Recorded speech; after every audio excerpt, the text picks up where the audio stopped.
ಎಲ್ಲರಿಗೂ ನಮಸ್ಕಾರ. ಗಣೇಶನ ನೈವೇದ್ಯಕ್ಕೆ ಇಂದು ನಾನು ಮನೆಯಲ್ಲಿ ಮೋದಕ ಮಾಡಾಕತ್ತೀನಿ.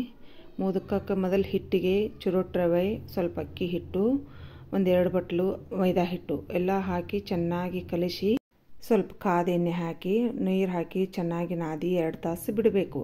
ಆಮೇಲೆ ತುರಿದ ಕೊಬ್ಬರಿ ಇಟ್ಕೊಂಡು ಬೆಲ್ಲ, ಗೋಡಂಬಿ, ದ್ರಾಕ್ಷಿ, ಒಂದು ಸ್ವಲ್ಪ ಶೇಂಗಾ ಬೀಜ, ಆಮೇಲೆ ಏಲಕ್ಕಿ ಪುಡಿ ಎಲ್ಲ ಹಾಕಿ ಚೆನ್ನಾಗಿ ಕಲಿಸಿಟ್ಕೊಂಡು ಆಮೇಲೆ ಎಲೆಯಲ್ಲಿ ಲಟ್ಟಿಸ್ಕೊಂಡು ಅದರೊಳಗೆ ಅದನ್ನು ಕೊಬ್ಬರಿ ಬೆಲ್ಲ ಹಾಕಿರ್ತೀವಲ್ಲ ಅದನ್ನು ಫಿಲ್ ಮಾಡಿ ನಾನು 2 ಥರದ ಮೋದಕ ಮಾಡಿದ್ದೇನೆ. ಒಂದು ಥರ ಕುದಿಸಿ ಮಾಡಿದ್ದೇನೆ, ಒಂದು ಥರ ಕರೆದು ಮಾಡಿದ್ದೇನೆ.